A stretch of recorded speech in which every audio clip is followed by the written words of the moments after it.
Mi esposo y yo estábamos en un viaje por carretera, regresando a Luisiana desde Iowa. Habíamos acordado turnarnos al volante, conduciendo 4 horas cada uno mientras el otro dormía en el asiento trasero. Todo marchaba según lo planeado, hasta esa noche. Eran alrededor de las 3 de la madrugada cuando sentí que alguien me sacudía suavemente el hombro. Me desperté sobresaltada, y mi esposo me susurró: «Es tu turno». El aire en el auto era pesado, cargado con esa inquietud típica de las madrugadas desoladas. Miré por la ventana y lo que vi me dejó intranquila. No había un solo auto en la carretera, ni farolas, ni edificios. Nada. Solo un interminable tramo de asfalto flanqueado por sombras que parecían devorar el paisaje. «¿Dónde estamos?», murmuré. «Tomé un atajo», respondió él, como si fuera algo completamente lógico. Seguimos avanzando hasta que divisamos una pequeña gasolinera solitaria en el horizonte, apenas iluminada por una única bombilla parpadeante. La escena era extraña, casi surrealista. La estación estaba cerrada, y nuestro auto era el único allí. Nos detuvimos. Mientras me estiraba y me preparaba para abrir la puerta y tomar el volante, mi esposo me puso una mano en el brazo. «Espera», dijo, su tono ahora tenso. Levanté la vista, desconcertada, y entonces lo vi. Detrás de la gasolinera, un hombre emergía de las sombras. Estaba vestido con harapos, y su andar era irregular, errático, como si sus piernas no pudieran decidir si sostenerlo o colapsar. Pero lo que realmente me heló la sangre fue la forma en que se movía. No corría, pero su avance era anormalmente rápido, como si el tiempo a su alrededor funcionara de manera diferente. «¿Vámonos?», dije en un susurro urgente, mi voz quebrándose con el miedo. Mi esposo, sin embargo, parecía hipnotizado. Observaba al hombre como si tratara de entender algo incomprensible. «¿Quién será?», murmuró, más para sí mismo que para mí. El hombre se acercaba cada vez más, su figura tambaleante bañada en la luz tenue de la gasolinera. Había algo profundamente antinatural en él, algo que me hizo sentir como si el aire se hubiera vuelto más frío. «Por favor, vámonos», grité, rompiendo el silencio. Finalmente, como si mi voz lo hubiera despertado de un trance, mi esposo arrancó el auto. Las ruedas chirriaron, y el motor rugió mientras nos alejábamos de ese lugar maldito. No pude evitar mirar hacia atrás. A través del vidrio trasero, lo vi. El hombre seguía avanzando, su caminar desigual y aterrador. Parecía no detenerse nunca. Lo vi alejarse, su silueta reduciéndose hasta que la gasolinera y él desaparecieron por completo en la oscuridad. El escalofrío que sentí entonces no me ha abandonado. A veces, cuando cierro los ojos, todavía veo esa figura tambaleante, acercándose, siempre acercándose.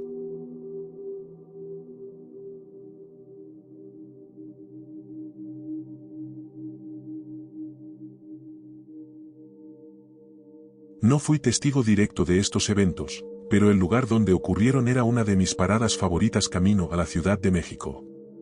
Siempre me pareció un sitio seguro, una rutina tranquila en una carretera que, aunque transitada, tiene fama de ser peligrosa. Sin embargo, lo que sucedió ahí cambió mi perspectiva para siempre. El Rincón Huasteco, como se llama la gasolinera, todavía existe. Se encuentra a pocos metros de la caseta de Tepoztlán, un punto estratégico donde los viajeros cargan combustible, usan el baño o descansan antes de continuar su trayecto. Parecía un oasis común y corriente, pero bajo esa fachada cotidiana, algo oscuro estaba ocurriendo. El problema comenzó cuando una banda de delincuentes descubrió lo fácil que era aprovecharse del flujo constante de personas. Como muchas gasolineras en carretera, esta tenía un área de servicio para autos a gasolina, y en la parte trasera, bombas de diésel para camiones, acompañadas de un extenso espacio de estacionamiento. La entrada a los baños estaba justo al frente, pero una pequeña salida trasera era el verdadero epicentro del horror. Allí, en ese angosto pasillo que conectaba la entrada principal con los baños, los criminales acechaban. Se mezclaban con el ambiente, esperando pacientemente su momento. Cuando una mujer entraba sola, aprovechaban la ausencia de testigos para actuar. Con amenazas rápidas y precisas, La sacaban por la puerta trasera, llevándola a un auto que esperaba con el motor encendido. Todo ocurría en cuestión de segundos, sin gritos, sin alboroto. Nadie sospechaba nada. El vehículo desaparecía en el tráfico de la carretera, llevándose a la víctima a un destino desconocido. Poco después, la familia recibiría una llamada, voces frías, exigencias monetarias y amenazas de lo que sucedería si no cumplían. El modus operandi de esta banda quedó al descubierto gracias al coraje de una mujer que, contra toda probabilidad, logró escapar de sus captores. La historia, aunque escalofriante, reveló apenas una fracción del horror que se había acumulado en ese lugar. Cuando me enteré de lo que estaba sucediendo, me invadió una sensación de vulnerabilidad que nunca había sentido antes. Esa gasolinera, un lugar que antes asociaba con descanso y normalidad, se había convertido en un espacio cargado de sombras. Dejé de parar allí. Prefería cargar gasolina antes de salir del estado, aunque eso significara un trayecto más incómodo. Recuerdo haber visto reportajes sobre los crímenes en el Rincón Huasteco. Las imágenes eran perturbadoras, testimonios de sobrevivientes, rostros de familias marcados por la desesperación. Sin embargo, algo extraño ocurrió. Ahora, al buscar información, no encuentro nada. Es como si esos eventos hubieran sido borrados, como si el eco de esos gritos se hubiera disipado en el aire. Quizá nunca se sepa toda la verdad, pero algo es seguro, el Rincón Huasteco ya no es un simple lugar de paso. Para quienes conocen su historia, es un recordatorio inquietante de lo que puede ocultarse a plena vista.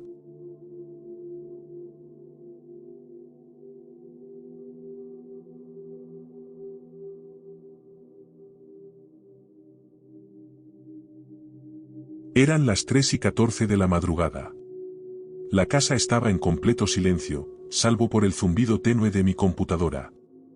Había pasado las últimas horas viendo películas y jugando videojuegos, tratando de espantar el insomnio que me perseguía desde hacía días. Fue entonces cuando me di cuenta, no me quedaban cigarrillos. El único lugar abierto a esa hora era la gasolinera del barrio. Aunque no estaba lejos, preferí ir en coche. Tomé las llaves, cerré la puerta atrás de mí y me puse en marcha.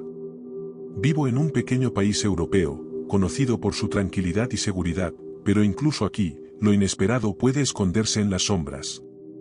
Para llegar a la gasolinera, debía tomar una estrecha carretera secundaria que conectaba mi tranquila zona residencial con la avenida principal.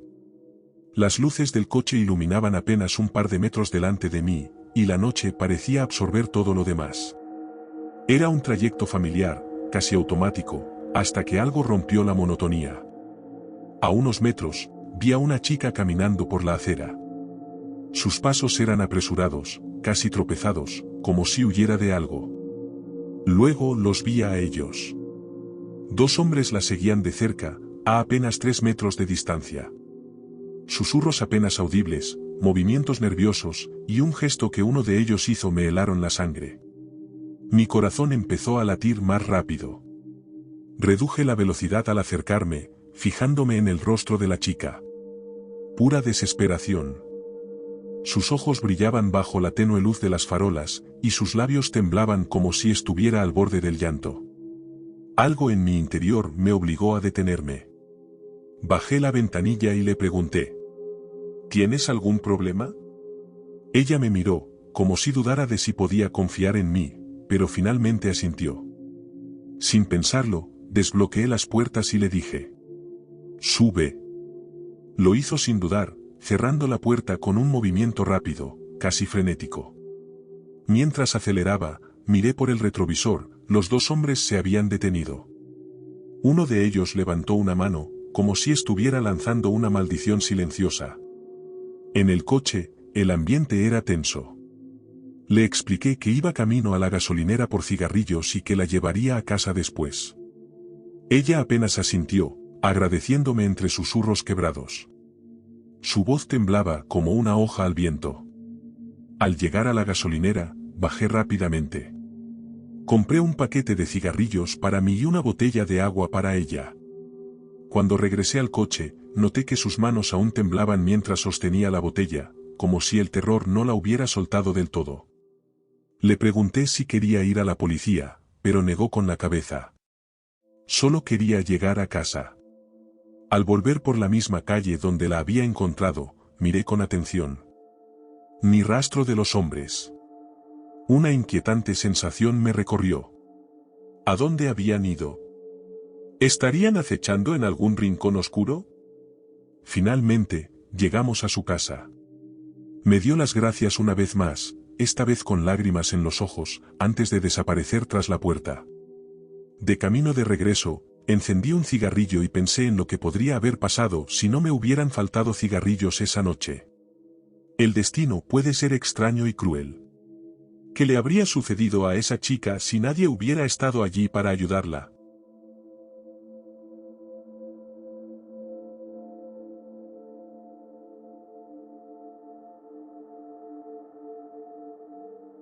Íbamos rumbo a Colorado una noche oscura de principios de los 90. El silencio en la carretera solo era interrumpido por el ronroneo constante del motor y algún susurro del viento contra las ventanas. Era cerca de la medianoche cuando mi tío decidió detenerse en una gasolinera desvencijada para que mi tía pudiera usar el baño. El lugar estaba desierto, iluminado apenas por un par de faroles titilantes que lanzaban sombras inquietantes sobre el asfalto agrietado. Mi tío dejó a mi tía en la entrada del baño y fue a estacionarse. Por alguna razón, decidí seguirla, pero al cruzar el umbral, me detuve en seco, mi cuerpo paralizado por el horror. Frente a mí, una figura enorme llevaba a mi pequeña tía sobre su hombro, como si no pesara nada. Caminaba con una calma escalofriante hacia una salida trasera del edificio. Mi tía no emitía ni un solo sonido, pero su rostro. Nunca olvidaré esa expresión, una máscara de terror puro, sus ojos abiertos como platos, su boca entreabierta, atrapada entre un grito ahogado y el pánico absoluto. Grité con todas mis fuerzas, un sonido visceral que resonó en la fría noche y rebotó en las paredes del lugar. Mi tío justo entraba en ese momento. Al ver la escena, su rostro se transformó, dejó de ser mi tío amable y se convirtió en una furia desatada. Corrió hacia el hombre, quien, al verse descubierto, dejó caer a mi tía con brusquedad y desapareció por la puerta trasera, tragado por la oscuridad. Nos quedamos dentro del auto, todos temblando, esperando a que llegara la policía. El aire se sentía pesado, cargado de miedo y preguntas sin respuesta. Mi tía, pálida como un fantasma, contó lo ocurrido con voz temblorosa. Apenas entró al baño, alguien la agarró desde las sombras. Las luces del sanitario estaban apagadas cuando llegó, algo que no notó hasta que fue demasiado tarde. Esa persona había estado allí, esperando, acechando. Esa noche no pudimos seguir nuestro camino. Dormimos en un motel cercano, aunque la palabra dormir apenas aplica. Mi tía y mi tío acudieron a la comisaría a la mañana siguiente. Los agentes le mostraron varias fotografías con posibles sospechosos, pero ella no reconoció a ninguno. Nunca volvimos a hablar mucho del incidente, pero desde entonces establecimos una regla inquebrantable: nadie puede ir al baño de una parada en carretera sin la compañía de un familiar.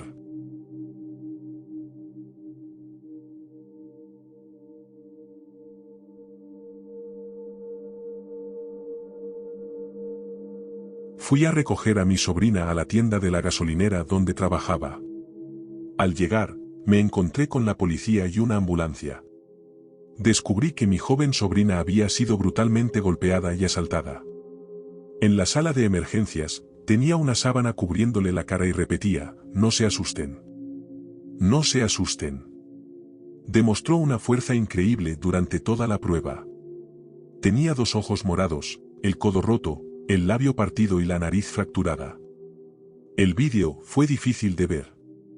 Salió del congelador para saludar y el atacante la golpeó en la cara con tanta fuerza que cayó de espaldas dentro del congelador, golpeándose contra el suelo. Él se paró sobre ella y continuó golpeándola y pateándola.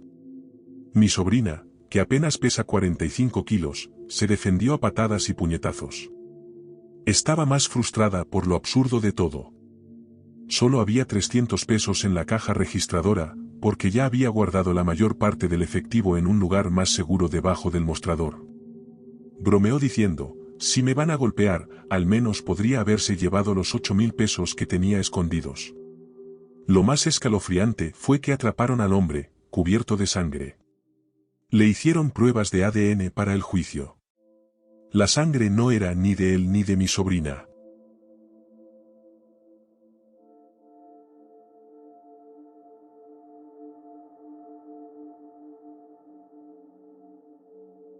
Hace unos años, emprendí un viaje por carretera completamente solo. Mi plan era ambicioso, conducir 18 horas seguidas. Creí que sería capaz. Me equivoqué.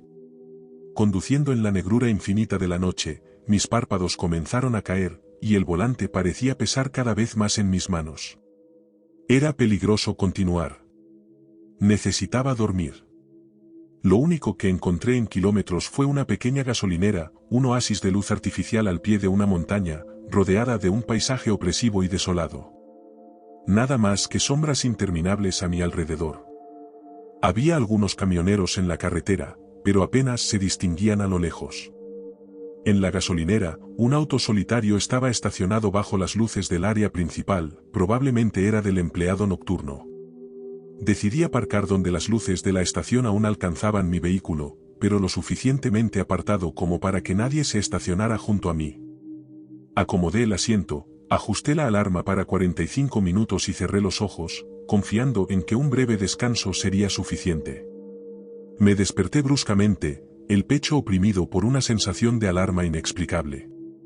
Miré mi reloj. Apenas habían pasado 20 minutos. Algo no estaba bien.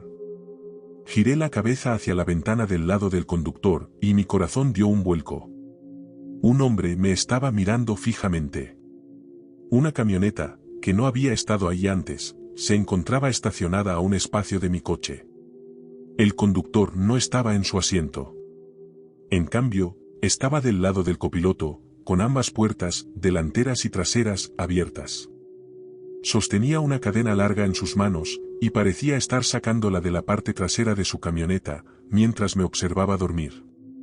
El instante en que nuestros ojos se encontraron fue como un disparo silencioso. Se quedó inmóvil, petrificado. Yo también. ¿Había algo en su mirada que helaba la sangre, una mezcla de sorpresa y intención?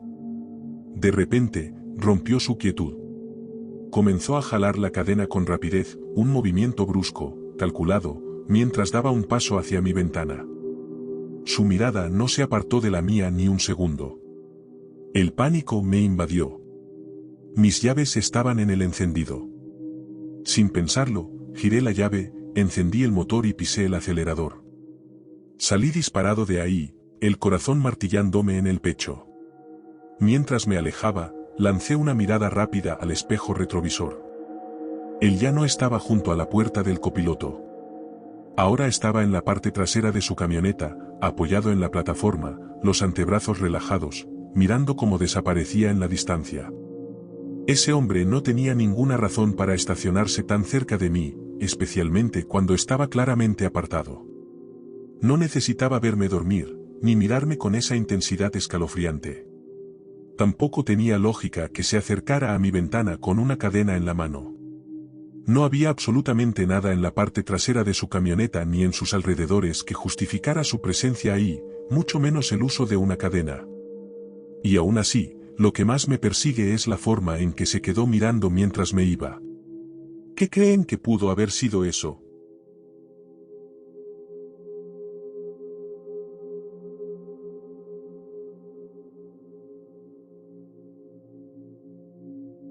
Trabajaba en una pequeña gasolinera de barrio, el tipo de lugar tranquilo donde raramente ocurría algo fuera de lo común. Aquella mañana, me tocaba el turno de apertura a las 6 de la mañana junto a mi mejor amigo, que también era mi compañero de trabajo. Todo parecía normal mientras hacíamos nuestra rutina habitual. El sol empezaba a despuntar en el horizonte cuando decidí ir a buscar hielo a la parte trasera del local.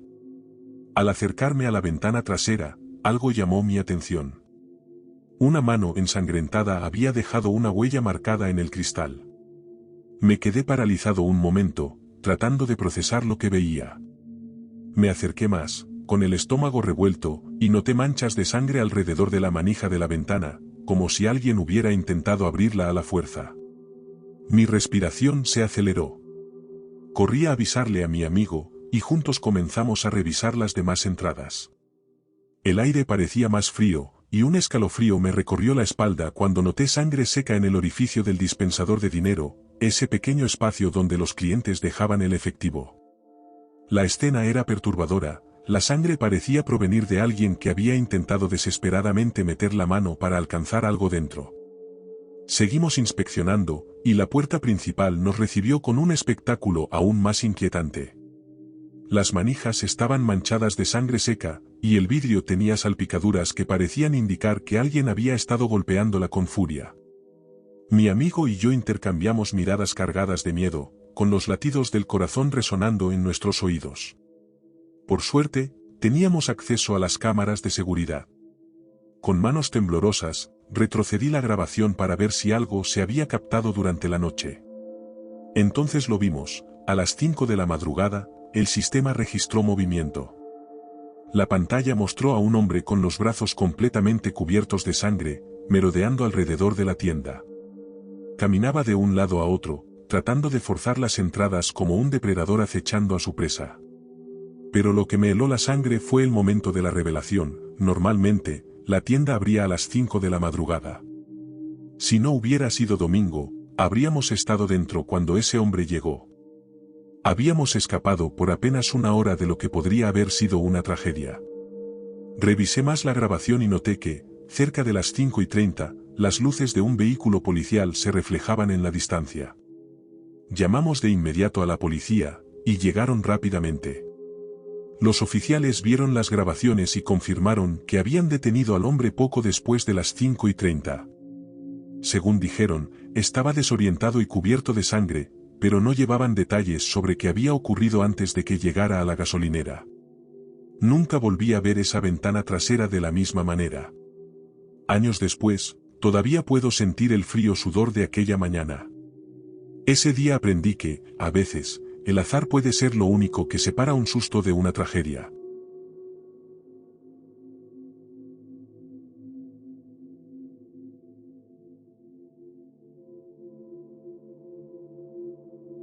Comencé a trabajar medio tiempo en una tienda de conveniencia con gasolinera durante el verano de 2016 para ganar algo de dinero extra mientras asistía a la universidad. Cuando me contrataron, me informaron que, por obvias razones de seguridad, las empleadas nunca eran programadas para turnos nocturnos, lo cual me alivió. No me preocupaba tanto mi propia seguridad, sino más bien dormir lo suficiente antes de las clases.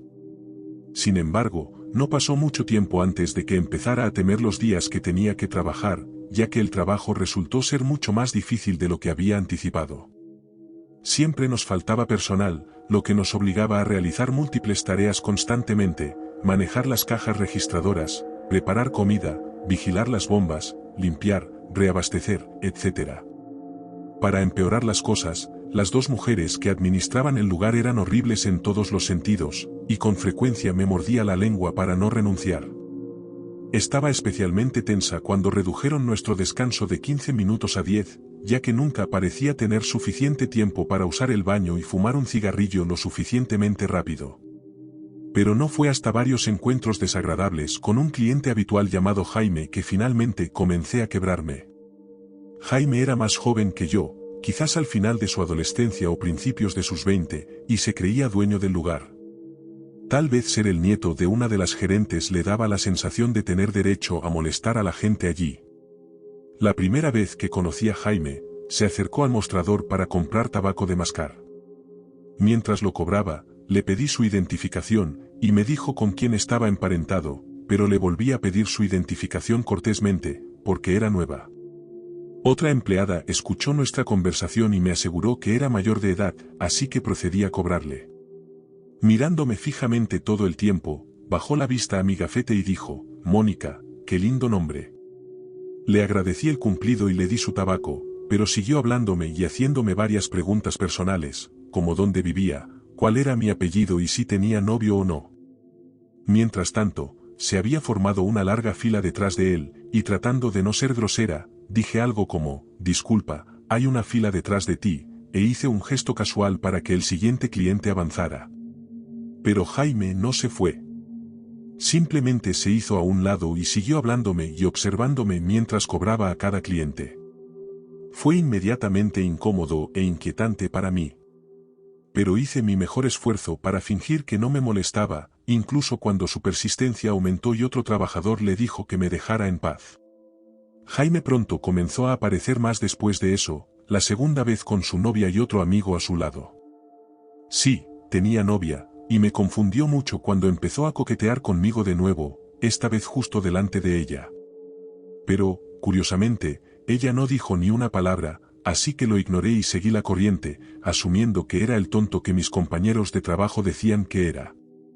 Pero cuando se sentó en una mesa con sus amigos al fondo de la tienda, todavía podía sentir sus ojos quemándome la espalda. Con el tiempo, sospeché más de Jaime, ya que lo veía hacer y decir innumerables cosas para lastimar a los demás. Sabía que era molesto, y había aprendido a ignorarlo como una especie de humor inofensivo como todos los demás. Pero cuando lo sorprendí burlándose de una compañera de trabajo en su cara, todo lo que pude sentir fue ira hacia él. La aparté de la situación tomando su lugar en la caja registradora, ya que me di cuenta de que estaba muy herida y avergonzada por sus comentarios, y al hacerlo, fue evidente para Jaime que no lo aprobaba. Continuó acosando cruelmente a esta pobre chica, e incluso a algunos de los clientes que entraban, pero intentar detenerlo era como regañar a un niño. Sin embargo, no lo ataqué, simplemente comencé a ignorarlo. Entonces Jaime empezó a jugar conmigo mientras trabajaba. Tomaba refrescos y dulces, salía sin pagar y luego volvía a la tienda y decía que me había olvidado de cobrárselos, lo suficientemente alto para que todos lo oyeran.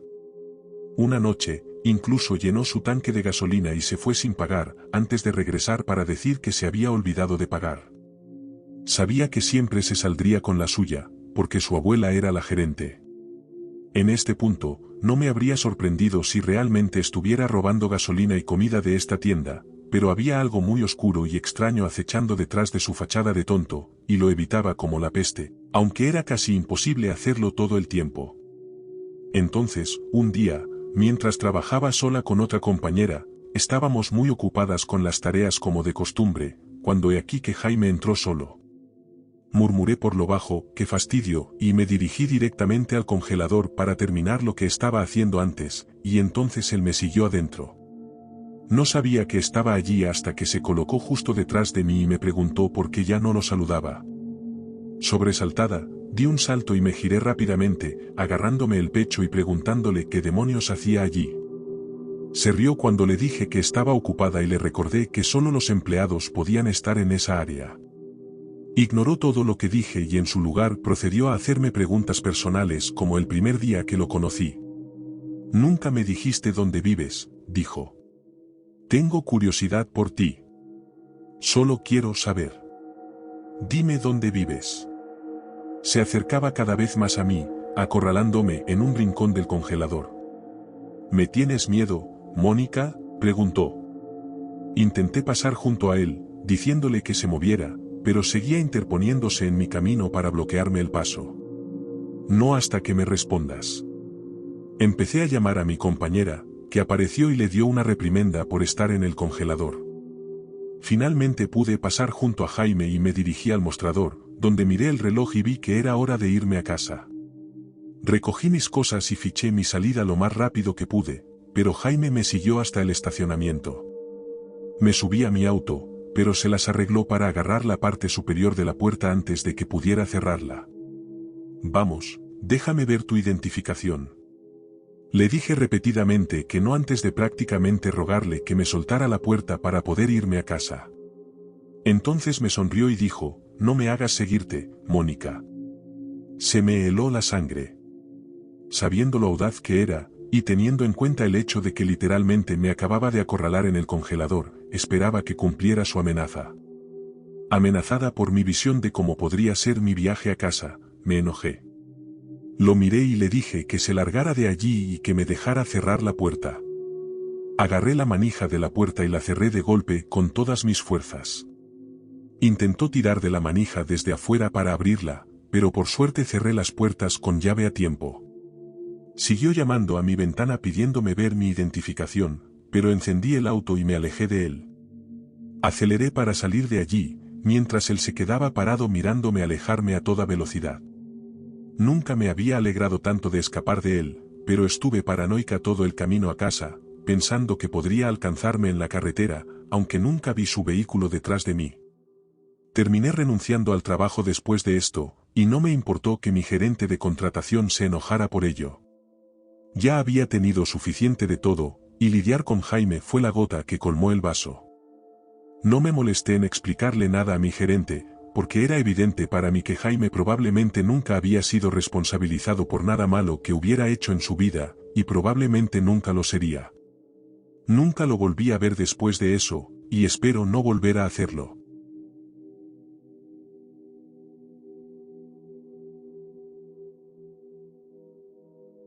Si estas historias te mantuvieron en suspenso, dale me gusta y suscríbete para más encuentros inquietantes. Activa las notificaciones porque no querrás perderte lo que viene a continuación. Mantente a salvo, mantente alerta y recuerda. Gracias por escuchar, y nos vemos en la próxima noche.